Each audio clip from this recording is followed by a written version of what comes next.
Hey y'all, it's Stephen Van Kampen-Lewis, and I'm hiding out right now from the sunshine in my shade tent, which as you can see is up. I've got some of my mounted plants there in the basket. I'm doing the orchid dance, I guess, so I'm bringing them out during the day, and then at night they go in because we're getting a little cold snap. But the sort of jumping back and forth between hot and cool temperatures means that it's spring. With spring comes, of course, the orchid show season.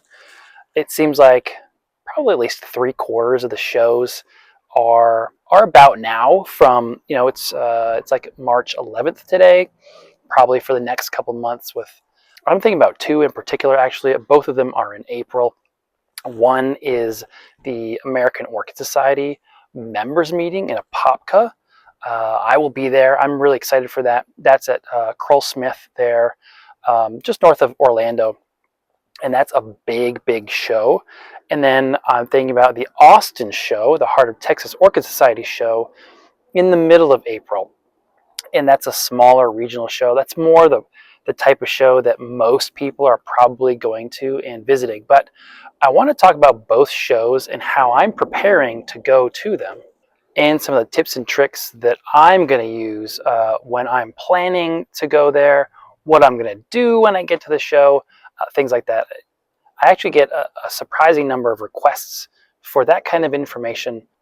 I've been going to shows for decades, so I can tell you how I do it and what I like to do, and what really sort of maximizes my visit to any particular given show.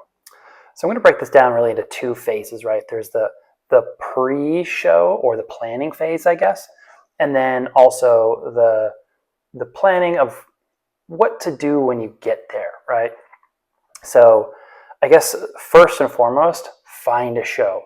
The American Orchid Society keeps a pretty extensive list for shows across the United States on their website. They have a calendar of events that you can check out. Of course, if you're not in the United States, whatever your American Orchid Society equivalent is, hopefully maintains a similar list. And so you can see what shows are located where and when they're going to happen. So first step, find an orchid show. Now, I mentioned the two that I'm thinking about for April, the Apopka show and the Austin show. Planning for those is a little different. Actually, it's very different. So straight up for the Austin show, I know when it is. I know when I'm going to get there, and I'll talk a little bit more about that in a sec. But I don't really have to do much more planning for that one beyond that, and then I'll talk a little bit about vendors in a second. Essentially, a small local show is going to be much easier to plan for than a large one. So figure out, are you going to go to the show on the first day and be there right as the gates open and sort of be part of the rush? There's typically a line outside of the orchid show on the very first day. That's when I like to get there, because then I can maximize my ability to really figure out which plants and which vendors I want to buy from and be one of the first people there. So that's my preference. Conversely, if you're there sort of the second half of the day, on the last day, most of the vendors still have stuff left over and they don't want to bring it home. So they're usually, or very often, very willing to make deals. So if you're the kind of person that loves a good deal, you might want to go the second half of the last day and start making offers on the plants. And you could probably save some money on some really nice plant. Of course, you can go at any point in between the gates opening on the very first day, or even going on the last day. There's typically 2 or 3 days involved. And going at lunch on any one of the given days is typically a slower period, or just after lunch is really usually the slowest time. So if you're trying to avoid a crowd, maybe that's how you want to do it. In addition to larger shows, will very often have sort of an early bird day, like a Thursday, where you can maybe pay a little extra for a ticket or pay for a separate ticket that gets you in early. And you can actually be there as the vendors are setting up or shortly thereafter. I know at the Redland show there in South Florida, the couple times that I've been, I got in a little early because I was a judge actually, but Bart Motes is there handing out wine, and I can't remember, I think it was actually free. So there's There's perks to being the first person in the show. Again, access to the vendors and the very best plants, and maybe a little bit of wine or something else, or even just generally being there kind of on a slower day. Because especially for the large shows, that first day, that line can wrap around the building. It can be a zoo, which if you're into that kind of crowd, then it can be fun. That's when most of your friends will be there. Next thing that I like to do is figure out which vendors are going to be there. And that way I can have an idea of what types of plants will be there. A lot of the vendors really specialize in some genera or couple of types of orchids.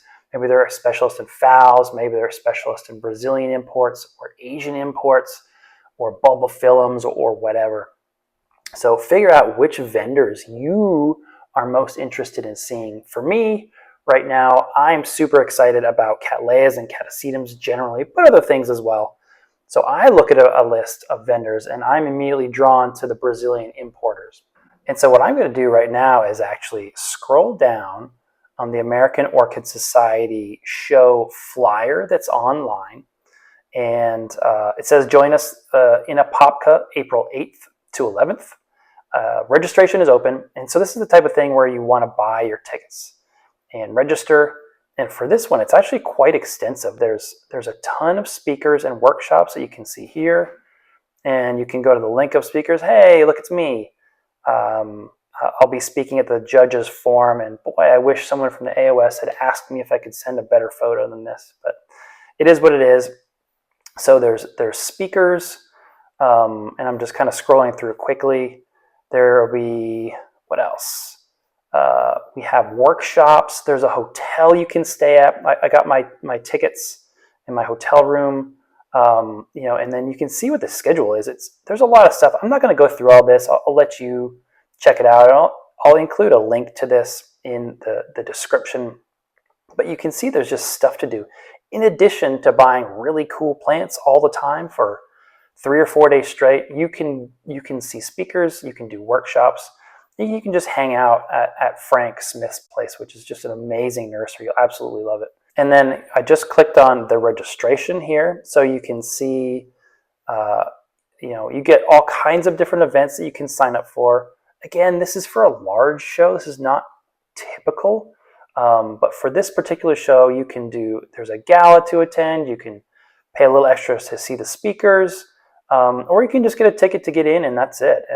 Get in, look at some plants, and then head out. So there's all kinds of different options, but I want to show you the vendor list, which I actually have to go to the Apopka International Spring Orchid Festival. And now I get to see the vendors. So here on the left, so I mentioned that krull-smith is hosting this. So of course, all the plants that are available at krull-smith will be here. But you can see all these other ones. So Afri Orchids, AWZ. Afri Orchids comes from South Africa. AWZ is from Brazil. Brethren is from South Florida. Blue Ridge is from North Carolina. And on and on and on. And so of this list, who do you think would be the most interesting, have the best plants to check out and scoop up before everyone else does? And so for me, I'm really interested in Cattleya nobilior, variety of Mollii, especially line-bred ones. So my interests are hyper-focused on one particular type of orchids, and I don't even know if there's going to be any here. Although I see that my friend Francisco Miranda will be there. He'll definitely have some, but AWZ probably will also. So I'm going to check out them first. Now what's interesting, even if your interests are hyper-focused like mine are, there's a good chance that I'm going to see something that I wasn't expecting to see, and I'll probably snag it anyway. So that's also the benefit of getting there early and checking out all vendors as you get there. But planning how you're going to approach the vendors is what I like to do. So now I'm looking at the flyer, the electronic flyer for the Heart of Texas Orchid Society in Austin. This is probably more likely the type of show that you'll venture to in your area, especially if you're driving and you don't live directly adjacent to one of these mega shows in Orlando or South Florida or California. This is the type of thing that you'll probably see. A much smaller list of vendors and maybe more local vendors that aren't as well known across the country. So Carnivoro is actually a carnivorous plant nursery. Cedarwood Orchids is based out of just north of Houston. Spring Orchids is Houston. Mill Creek Orchids is actually Jay Balchan's new company that he started, and he's just north of here in San Antonio. And then Timbuktu Orchids is from the Great Plains area. I want to say Kansas City. I could be wrong, and I apologize if I am. So that's the list of vendors that I'm going to think about visiting when I'm in Austin.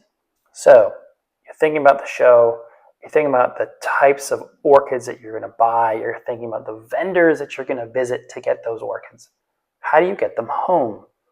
So I'm going to go in reverse order this time. And when I go to the Austin show, I'm just going to drive them home. I'll probably get 1 or 2 at the very most. There's a good chance that I won't get any, since again, my preferences are hyper-focused right now on just a few types of orchids. However, if you're flying into a show like I will be for the Apopka show, I am going to bring only a carry-on suitcase, which to me is a great way to limit the number of orchids that I'm going to get. And however you do it, maybe you don't need a limit. Maybe you have a car and you're driving to a mega show, or you're flying in and you just have an enormous suitcase and you can bring it home. But for me, I'm on a budget, so I want to minimize the number of orchids that I'm getting, and bringing them home in a small carry-on really maximizes my ability to be good and not get a whole lot of plants. And I guess I should say, for those of you who are wondering, yes, you can bring orchids on an airplane, and it's very easy to do both in your carry-on luggage and your checked bags. The checked bags don't get cold, they heat that cabin, so your plants will be just fine. As you can imagine, luggage can be kind of rough on the plants, so what I like to do is I wrap my plants in the clothes, typically dirty clothes, and then I put them and I kind of wedge them into a corner so that they're not jumbling around or bouncing around. And I've brought plants home that are in spike, in bud, and everything's fine. So if you wrap them nicely in clothes and then put them in your bag, traveling home with them is just fine. If you have too many to do that, there's a good chance that you can get a box at the show, and the box can be wrapped, and you can either check it or carry it on. There's a bunch of different ways to do it. So think about how you're going to get those plants home. Are you into big orchids? Are you into small ones? If you're into minis, man, you can fit a ton in your suitcase, even if it's a carry-on. But if you're into something big like rhamatophyllums or catasetums that have their leaves out, it's going to be a lot more difficult to do. A lot of people like to budget. Some people just simply say to themselves, I'm going to spend X amount of dollars and that's it, and they're able to stick to it. Others kind of are a little more self-aware and know that having a credit card or some sort of plastic with them means they can just buy unlimited numbers of plants, and that they're tempted to do so. So I have met plenty of people who bring a certain amount of money, let's say $100 bill, and just that's it. As soon as that money is gone, they're done buying plants, and they cannot physically buy them because they don't actually bring the plastic in with them. For those of you on a budget like myself, those are a couple of good ways to do it. Limiting yourself on space to carry home, not carrying the plastic with you, or just simply making a budget and actually sticking to it are a couple of ways that you can do that. All right, so what do you do when you get to the show? It doesn't really matter if it's a small show or a large show. If you know which vendors are going to be there, get there first. Go straight, this is my opinion, I go straight to that vendor and I look over what they have and see if there's anything that interests me. That way, there's no chance or lower chance that I'm going to get there right as my favorite plant is being, the last one is being sold, and I'm like, no, because that does happen. So go to your first vendor and then go to your second vendor, or maybe even go to your third favorite vendor and go bing, bing, bing, hit them all in a row, check out the plants, and then do the circuit of all the vendors. Again, that way you can hit the vendors you want, you can get the plants you want, and then you can see what the other vendors have to offer. more often than not, I will find something super cool at one of the vendors that I was not expecting to find. And there's a good chance that that'll happen to you too. So again, hitting the vendors in order of preference can really save some frustration and actually just make you generally very happy and your collection expand.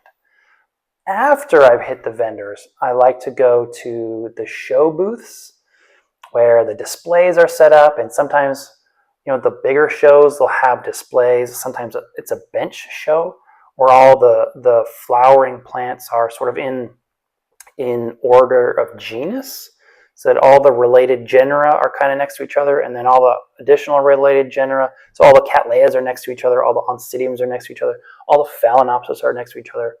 Or you can have a show where the society and maybe some of the vendors have set up their own display, and then those displays are very often being judged for a bunch of different criteria, and then someone wins or a group wins with the best display in the show.